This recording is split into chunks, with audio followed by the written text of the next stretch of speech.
Okay. అలా అతిగా ఇది అతే అంటారా సార్? నేను అనట్లేదు, వాళ్ళు అతి అనుకునే వాళ్ళకి మీ సమాధానం ఏంటి? ఇదే నా సమాధానం. ముందు నీ ఉన్న నలుపు చూసుకో, తర్వాత అవతల వాళ్ళ గురించి కమెంట్ చేయి అంట. ఓకే. మనం ఎప్పుడు కూడా మేము పతివ్రతలు అని మగాడు కానీ ఆడదు కానీ నటించకూడదు. ఎదురు అసలు నువ్వు మంచిదానో చెడదానో, నేను మంచిదానో చెడదానో సార్? నేనెవను సార్ మిమ్మల్ని కమెంట్ చేయడానికి? నేనెవను సార్ మీ వెనకాల మాట్లాడడానికి? నీకు దమ్ము ధైర్యం ఉందంటే ముందొచ్చి మాట్లాడు. వెనకాల ఎంత ఈ రోజు వరకు ఒక క్యారెక్టర్ ఆర్టిస్ట్ మగాళ్ళ గురించి కానీ ఆడదాని గురించి కానీ నేను ఈ రోజు వరకు వెనకాల కమెంట్ చేయలేదు. నేను 4 కాంపౌండ్లో వెల్కమ్ సార్, హ్యాపీగా వెళ్తాను. నేను బాలయ్యబాబు గారితో మాట్లాడతాను, వెంకటేష్ బాబు గారితో మాట్లాడతాను, నాగార్జున గారితో మాట్లాడతాను, చిరంజీవి గారితో మాట్లాడతాను, ఎన్టీఆర్ గారితో మాట్లాడతాను, అందరితో మాట్లాడతాను. అందరూ నన్ను చాలా వెల్కమ్ చేస్తారు. నేనంటే ఇష్టం. ఇక్కడ విషయాలు అక్కడ విషయాలు అక్కడ మాట్లాడను, ఒకరిని కామెంట్ చేయను. మనం ఉన్నాం సార్, ఇంతసేపు మనం కూర్చున్నాం, నవ్వుకున్నాము, గ్యాప్లో బ్యాటరీలు మార్చే టైంలో జోకులు వేసుకుంటున్నాం, సరదాగా ఉన్నాం. ఎక్కడైనా ఏ అమ్మాయి గురించి మాట్లాడడం కానీ ఇంకొక ఆ క్యారెక్టర్ ఆర్టిస్ట్ని తిట్టడం కానీ చేశానా ఈ గ్యాప్లో? అవసరం లేదు సార్. ఎందుకు సార్?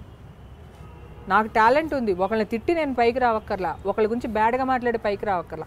అలా నువ్వు రావాలనుకునేటప్పుడు నీ పతనం అక్కడే స్టార్ట్ అవుతుంది. సో నేను ఇంతమందిని చూశాను అలా పతనం.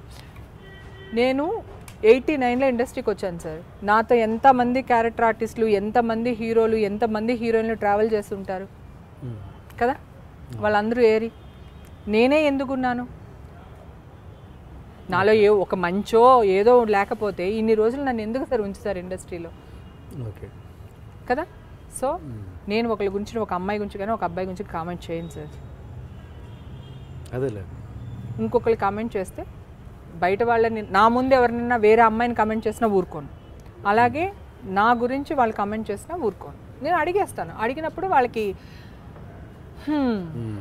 నొప్పి వస్తుంది అంతే. కానీ ఈ విషయంలో నేను చాలా ప్రౌడ్గా ఫీల్ అవుతున్నాను. ఓకే.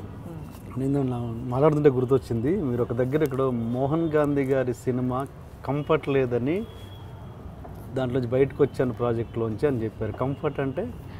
కంఫర్ట్ లేదని కాదు సార్. యాక్చువల్గా మోహన్ గాంధీ గారి సినిమా ఆడది అనే సినిమా చేస్తున్నాం సార్.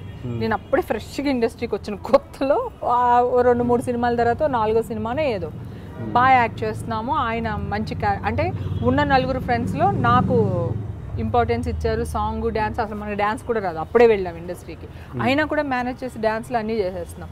నవ్వుతేనేమో ఏ అమ్మాయి నవ్వుతున్నావేంటి, నవ్వుకు అంటే బాబాయ్ ఎందుకు వచ్చిన గొడవ అంటే అప్పుడు ఎంత భయం ఉంటుంది సార్. కెమెరా, డాన్స్ రాదు, పాట పాడాలి రాదు మనకి.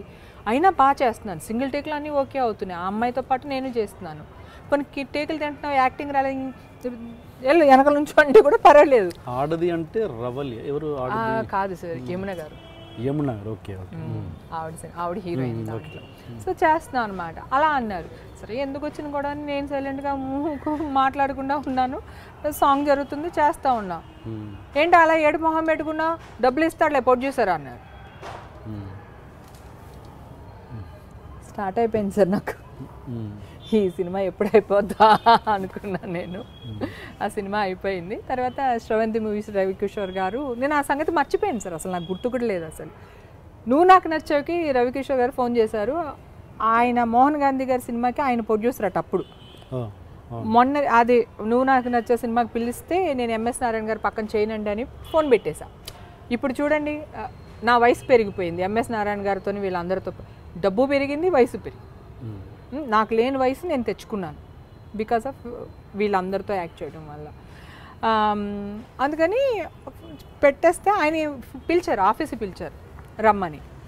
వెళ్ళాను. త్రివిక్రమ్ గారు, విజయభాస్కర్ గారు వీళ్ళు ఉన్నారు. చెప్పారు, ఏంటమ్మాయి నీకు అంత పొగరేంటి నీకు, అప్పుడేమో మోహన్ గాంధీ గారి డైరెక్టరా చేయనని ఫోన్ పెట్టేసా. నాకు అసలు గుర్తు కూడా లేదు సార్. ఆయన అడిగారట, మోహన్ గాంధీ గారి సినిమా అమ్మాయి ఇట్లా క్యారెక్టర్ ఉంది చేయాలని అడిగితే మోహన్ గాంధీ గారి డైరెక్షన్లో నేను చేయనని చెప్పి పెట్టేశానంట. నాకు అసలు గుర్తు కూడా లేదు సార్. ఆయన ఆ సినిమాకి గుర్తు చేశారు. అంటే బికాస్ ఆయన ఏంటంటే నవ్వితే ఆడమంటున్నాడు, ఏడిస్తే నవ్వమంటున్నాడు, మనకి ఎందుకు వచ్చిన గొడవ అని అంతే తప్ప నాకు వేరే కంప్లైంట్లు ఏం లేవు ఆయన మీద. ఓకే. అలాగే మన బోయపాటి సీన్ గారు హేమా బాగున్నావు అంటే ఆయనకి పెద్ద కౌంటర్ ఇచ్చారంట. హేమా బాగున్నావా అంట, అర్థం కాలేదు. హేమా బాగున్నావు ఈ రోజున అంటే ఏదో పెద్ద కౌంటర్ ఇచ్చారంట. ఆయన అసిస్టెంట్ డైరెక్టర్గా ఉన్నాడు. ఓ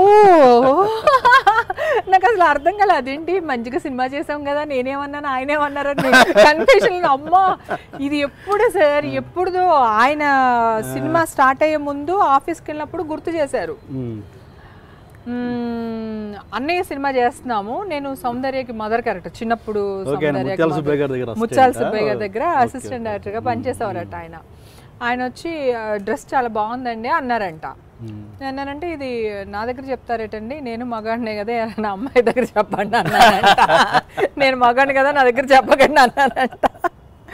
ఆయన పాపం చాలా అంటే అప్కమింగ్ స్టార్టింగ్లో ఉంటారు కదా, ఇదేంటి ఇవిడ ఇలా అనేసింది అనుకున్నారంట ఆయన.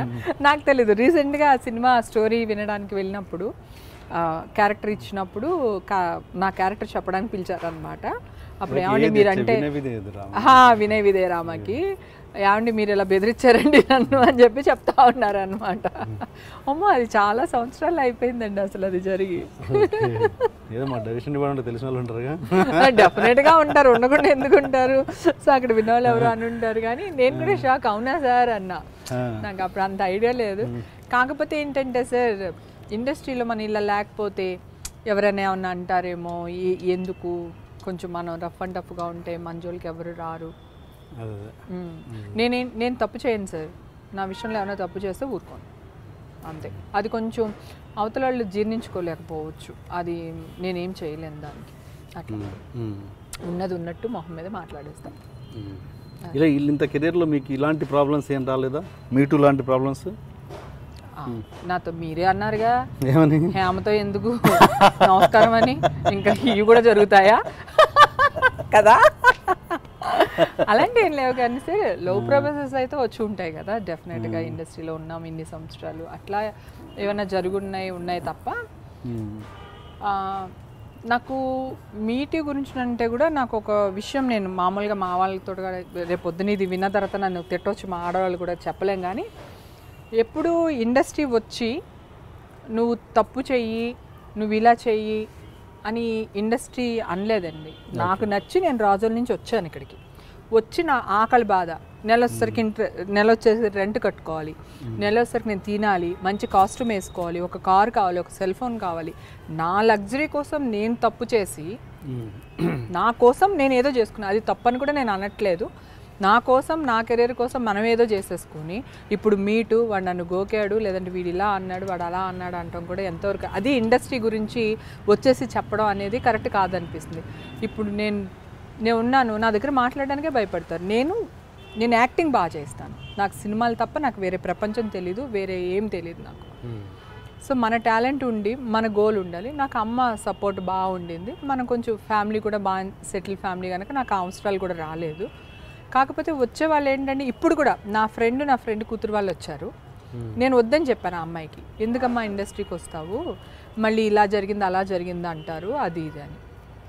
సో ఇప్పుడు వాళ్ళకి కొంచెం రెంట్ కట్టుకోవడానికి ఇబ్బందిగా ఉంది, బట్టలు కొనుక్కోవడానికి ఇబ్బందిగా ఉంది, ఆల్బమ్ చేయించాలి, 50-60 వేలు కావాలి, లేవు. What next? చక్కగా చదువుకోవే, కావాలంటే చదువుకి నేను సాయం చేస్తాను, నేను డబ్బులు పంపిస్తాను నెల చదువుకోవడానికి అంటే డమ్మాలు డిమ్మిలు తీసుకుని నాకు చదవద్దని వచ్చేసారు ఇద్దరు ఇక్కడికి. ఇంకేం అమ్మాయికి ఏమో అవకాశాలు రావట్లేదు, నెల రెంట్లు కట్టాలి, వెళ్ళాలి, మళ్ళీ తిప్పులు పాపం వాళ్ళు పడుతున్నారు, ఇండస్ట్రీలో స్ట్రగుల్ పడుతున్నారు. సో అట్లీస్ట్ ఆడదాన్ని ఓ మేనేజరో, ఒక అసిస్టెంట్ డైరెక్టరో, పోనీ ఒక డైరెక్టరో, లేదా బయట సాఫ్ట్వేర్ ఇంజనీరో, లేదా ఇంకో పెద్ద బిజినెస్ మ్యాన్ ఎవరో ఒకళ్ళు ఆదరించి ఏదో ఒక అండర్స్టాండింగ్లో అట్లీస్ట్ డబ్బులు, తిండి ఏదన్నా చేస్తారు. మగాళ్ళు ఎంత కష్టపడుతున్నారు తెలుసా అండి ఇండస్ట్రీలో పాపం. వాళ్ళ గురించి ఎవరైనా ఆలోచిస్తున్నారా? ఆడవాళ్ళం కనుక మేము మాట్లాడేస్తున్నాం, పాపం వాళ్ళు బయటకు వచ్చి చెప్పుకోలేరు. అసలు మేల్ ప్రాస్టిట్యూషన్ ఏంటండి? అసలు ఎక్కడికి వెళ్తున్నాం మనం? అసలు పని లేదు, వచ్చేసాం ఇండస్ట్రీకి. వాళ్ళ కష్టం, ఆడపిల్లకైనా ఇంత ముద్ద దొరుకుతుంది కానీ మా ఇండస్ట్రీలో పాపం మగపిల్లలు ఎంత బాధపడతారో తెలుసండి. వాళ్ళకి ఇల్లులు ఇవ్వరు, ఇల్లులు ఇచ్చినా రెంట్లు కట్టలేరు. పోనీ ఏదైనా ఇప్పుడు ఆడపిల్లకు ఒక ఆప్షన్ అని ఉంది, వాళ్ళకి అది కూడా లేదు పాపం. వాళ్ళ పరిస్థితి ఏంటండి? ఎంతమంది అంటే మనకి తెలియదు కానీ వాళ్ళు ఎంత సఫర్ అవుతారో. మంచినీళ్ళు తాగి 3 పూటలు 4 పూటలు, ఒక పూట భోజనం దొరికితే ఆ బ్రాబరాగా తిని మళ్ళీ 3 పూట్ల పస్తుండటం. అసలు మగ్గ ఆర్టిస్టులు అండి ఎంత కష్టపడుతున్నారో అసలు. అలాంటి వాళ్ళకి మీరు ఏమైనా సపోర్ట్ చేస్తుంటారా? 100% చేస్తుంటాను సార్. అలా సపోర్ట్ చేసిన వాళ్ళలో పూరి జగన్నాథ్ గారు కూడా ఒకరు. అప్పుడు స్టార్టింగ్లో కృష్ణుడు మన వాళ్ళు అంటే వాళ్ళు బాగా రాజులు, బాగా డబ్బున్న వాళ్ళే, కానీ ఇండస్ట్రీకి వస్తే పాపం జగనన్నతో ఉండేవాళ్ళు కదా, వాళ్ళతో పాటు అందరికీ తినిపించటాలు ఇవన్నీ అట్లా ఉండేది. కాకపోతే ఇప్పుడు ఏంటంటే గేటెడ్ కమ్యూనిటీలోకి వెళ్ళిపోయాము, ఎవరు డైరెక్ట్గా మన ఇంటికి రారు, అక్క ఓ పూట అన్నం పెట్టక్కని అడిగే ఇది ఉండదు. నేను చాలా మిస్ అవుతున్నాను వాళ్ళందరినీ. కానీ నిజంగా మగాళ్ళకి ఎంత కష్టం తెలుసా అండి. ఆడపిల్లకి ఒక రూమ్ ఇస్తాడు, లేదంటే ఏదైనా ఇస్తారు. మగపిల్లలకి అది కూడా ఉండదు. సెట్లో గిట్లో డైలాగ్ వేషం ఇవ్వడమే ఎక్కువ వాళ్ళకి. అటు జూనియర్ ఆర్టిస్ట్లా బతకలేరు, ఇటు క్యారెక్టర్ ఆర్టిస్ట్ లాగా రాలేక, ఇంకొక ఛాన్స్ లేక వాళ్ళు పడే నరకం. ఆడపిల్లలు చాలా బెటర్ అండి నన్ను అడిగితే. నన్ను అమ్మ క్షమించండి, ఆడపిల్లలు తప్పుగా అనుకోవద్దు, చాలా నరకం అనిపిస్తున్నారు సార్ మగపిల్లలు. పాపం ఈ ఫైటర్స్ వెనుక నిల్చునే బ్యాచ్ ఇవన్నీ పాపం చాలా కష్టాలే, చాలా కష్టాలు సార్. ఇందిరానగర్, కృష్ణానగర్, గాయత్రి నగరు అక్కడ ఉండే కుర్రాళ్ళు పాపం చాలా ఇబ్బంది పడుతూ ఉంటారు. మనం చెప్పలేం, వర్ణాతీతం వాళ్ళ బాధలు. ఒకడు ఒక 10 రూపాయలు తెస్తే ఆ 10 రూపాయలు 10 మంది 10 టీలు తాగేసి అంటే ఆకలి చంపుకోవడానికి అట్లా. ఆడవాళ్ళు చాలా బెటర్ సార్ ఇండస్ట్రీలో. నేను ఒకటేంటంటే ఇండస్ట్రీ వచ్చారు మీ సెల్ ఫోన్ల కోసం. మేము 250 రూపాయలు ఇంట్లో ఉండేదాన్ని సార్. నేను అలా 1500 ఇంటికి వచ్చాను హైదరాబాద్ షిఫ్ట్ అయినప్పుడు. అలా పెరుక్కుంటూ ఇప్పుడు ఒక ఇల్లు కొనుక్కున్నా. నేనైతే 4 లక్షలు ఇల్లు కొనడానికి 1,00,000 రూపాయల లోన్కి చెప్పులు అరిగేటట్టు బ్యాంకులకు తిరిగాయి. ఎందుకంటే మాకు అప్పుడు ఐటీ లేదు. మేము సంపాదించే డబ్బులకి ఐటీ ఎక్కడ ఉంటుంది అప్పుడు. దానికి లోన్ 1,00,000 రూపాయల లోన్కి కింద మీద తిరిగి కొన్నాం. ఇప్పుడు మీరు ఇందాక అడిగారు హేమకి ఇన్ని ఆస్తులు ఎక్కడ వచ్చినాయంటే, బ్యాంకులో లోన్లు కూడా వచ్చినాయండి ఆస్తులతో పాటు. కోట్లు లోన్లు అన్నీ కట్టాలి కదా, సో అవి కూడా వచ్చినాయి ఆస్తులతో పాటు. అట్లా అండి పాప. మనం మెయింటైన్ అవ్వడం కోసం మనం ఒక తప్పు చేసేసి ఇదిగో ఇండస్ట్రీకి వచ్చామో మేము ఇలా అయిపోయాము అనడం కూడా, బ్లేమ్ చేయడం కూడా కరెక్ట్ కాదు ఆడపిల్లలు కూడా. వాళ్ళనే ఆలోచించుకోమంటున్నాను నేను. నాకు ఆడపిల్ల అంటే చాలా ఇష్టం. నేను ప్రతి అమ్మాయికి సాయం చేస్తూ ఉంటాను, మంచి చెడు చెప్తూ ఉంటాను. కానీ అది ఇండస్ట్రీ మీద తోసేకూడదు. ఇండస్ట్రీ నా ప్రాణం. నాకు 7th డిస్కంటిన్యూ చేసి ఇక్కడికి వస్తే నన్ను ఈ రేంజ్లో మీకు ఇంటర్వ్యూ తీసుకునే రేంజ్కి నన్ను ఇండస్ట్రీ ఎదిగేలాగా చేసింది. ఎంతమంది హీరోలు ఉంటారు, నాగార్జున గారు ఎప్పుడు అంటారు కదండి, 100 మంది ఉన్న యూనిట్లో ఒక ఆడపిల్ల ఉంటుంది, ఆడపిల్లను మనం చాలా జాగ్రత్తగా చూసుకోవాలంటూ ఉంటారు ఆయన. మరి మా దాంట్లో రేపులు ఎవరైనా చేశారండి? ఇండస్ట్రీలో కుర్రాళ్ళు కానీ మా డైరెక్టర్లు కానీ రైటర్లు కానీ ఎవరైనా రేపులు చేశారా? పిక్ పాకెటింగ్ చేశారా? దొంగతనాలు చేశారా? మాకు పెళ్లి చేసుకోవడానికి పిల్లనివ్వరు, ఉండటానికి ఇల్లు ఇవ్వరు. మా చెల్లి మా మహాతల్లి ఈ మధ్యన పెట్టిన ఫిట్టింగ్కి ఆడవాళ్ళకి కూడా ఇల్లు ఇవ్వట్లేదు, ఇచ్చిన వాళ్ళు కూడా గెంటేశారు. మీరు ఇందాక అన్నారు కదా మీరు సెటిల్ చేసుకోవాలండి, మీడియాకి రాకూడదు, ఇందాక సురేఖ విషయంలో మాట్లాడుతుంటా అన్నారు కదా. నాకు అమ్మాయి అంటే ప్రాణం. ఈ రోజు వరకు ఏదో మీరు అంటున్నారు ఒక చిన్న గ్యాప్ వచ్చిందని, కానీ మా ఇద్దరి మధ్యన అలా ఏం ఉండదు. అది నాకు ప్రాణం, నాకు అదంటే ఇష్టం, నేనంటే దానికి ఇష్టం. మా ఫ్రెండ్షిప్ అలాగే కొనసాగుతూనే ఉంటుంది, దాంట్లో నో డౌట్ అనమాట. కానీ ఇండస్ట్రీని బ్లేమ్ చేసిన, ఇండస్ట్రీని ఏమన్నా అన్నా నేను ఊరుకోను సార్, నచ్చదు. ఎందుకంటే నేను ఇండస్ట్రీలో పుట్టి పెరిగినట్టు పెరిగాను. నేను అంటే తెలియని దాన్ని నేను ఎట్లా అంటారు సార్? మీరు నేను కలిస్తేనే, అంటే 2 చేతులు కలిస్తేనే తప్పట్లు.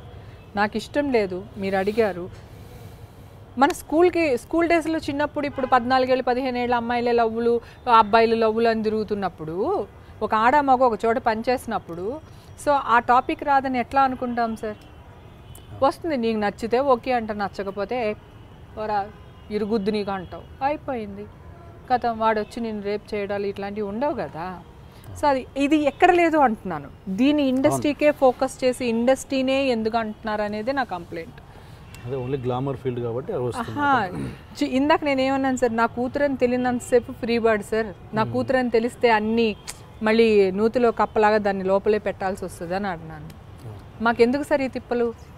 మిమ్మల్ని ఎంటర్టైన్ చేస్తున్నాం కదా, మీ పెళ్ళం బిడ్డలు కూడా మా వల్ల పోషించుకుంటున్నారు, కనీసం మాకు కొంచెం రెస్పెక్ట్ ఇవ్వండి అని అడుగుతున్నాను నేను, అంతే, ఇంకేం లేదు. సో ఆడవాళ్ళు మగవాళ్ళు ఇద్దరు కష్టపడతారు సార్. ఇక్కడ రేపులు చేసేవాళ్ళు ఎవ్వరూ లేరు. మా వాళ్ళు చాలా మంచివాళ్ళు. బయట సొసైటీలో ఉన్న జనాలకి అందరికంటే కూడా మా వాళ్ళు చాలా మంచోళ్ళు.